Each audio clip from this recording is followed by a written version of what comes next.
Welcome to the 13th week after Pentecost. It is Tuesday, August the 20th, 2024. This is the Manna at the Tap podcast, where we as a community actively seek the spiritual nourishment our souls crave. I'm Gloria, your fellow traveler on this spiritual journey, and together we offer and receive insights and interpretations from the daily lectionary readings, which provide the manna designed to nurture our spiritual growth. The book of Acts tells the history of the church immediately after Jesus' ascension. It describes how the apostles carried the gospel from Jerusalem to Judea to Samaria and to the ends of the world. The history is chronicled in vignettes, and the main characters are Peter and Paul.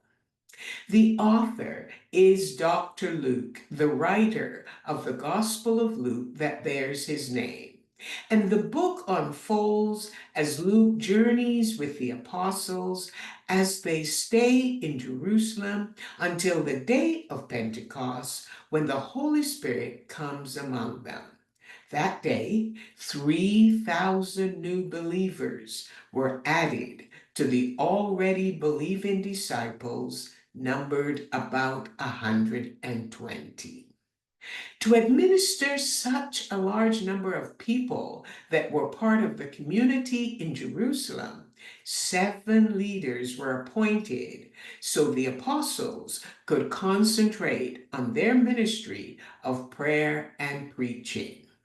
One of the 7 was named Stephen, and he is the subject of the lectionary reading for today, Acts chapter 7, verses 9 to 16. Stephen's speech was before the great Sanhedrin, the supreme court of ancient Israel, made up of 70 men and the high priest. Trumped up charges were levied against Stephen, and when the high priest asked him if the charges were accurate, Stephen ignored the question and instead shared the history of how God brought about his sovereign work through Abraham, Isaac, and Jacob, who was the father of the 12 patriarchs. Stephen then narrowed God's work through the patriarchs to Joseph, whose brothers were jealous of him. They mistreated him, selling him to traders on their way down to Egypt. Yet God was with him, and he gave Joseph the wisdom that enabled him to gain favor with the Pharaoh of Egypt. As the leaders and the high priest listened to Stephen's speech, they realized he was associating them with Joseph's brothers who rejected him.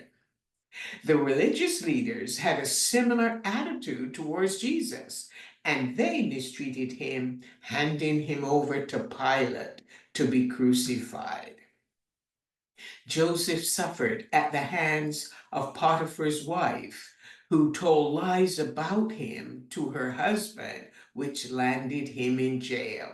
But God was still with him.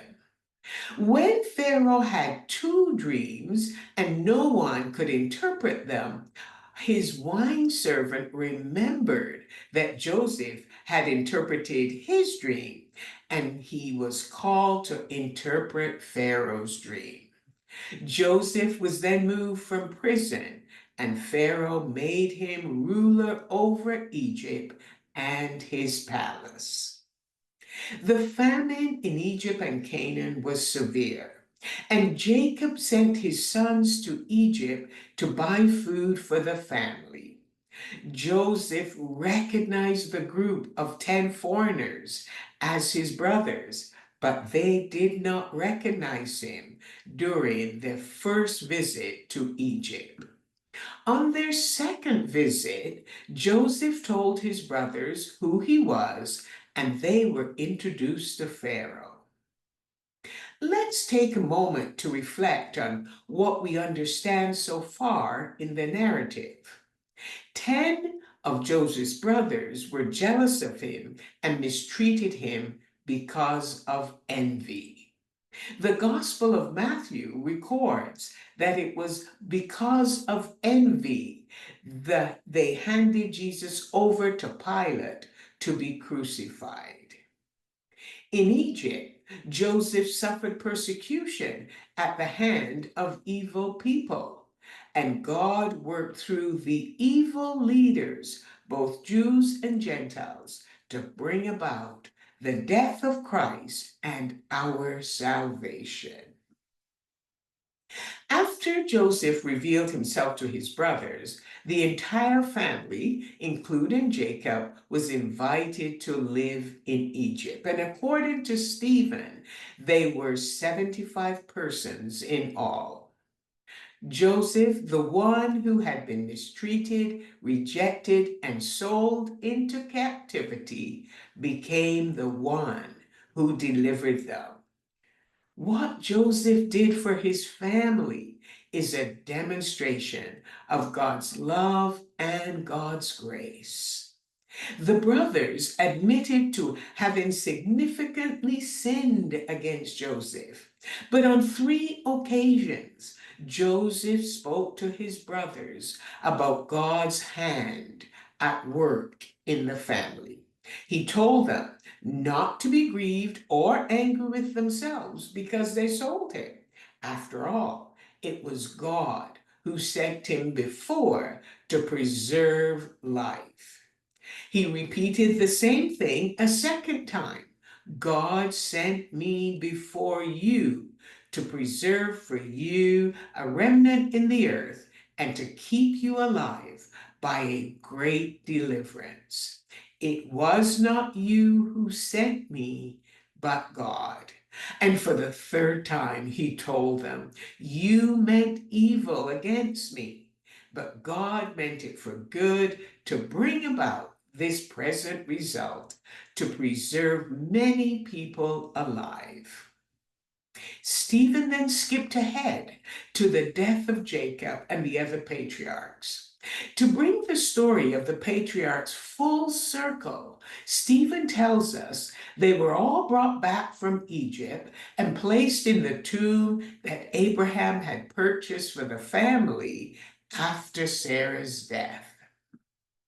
When we view the circumstances of our lives from the divine perspective, we will experience a shift in our thinking when facing difficulties. We can be confident that God is at work in our lives. And according to Romans 8:28, we know that God causes all things to work together for good to those who love God and those who are the called according to his purpose.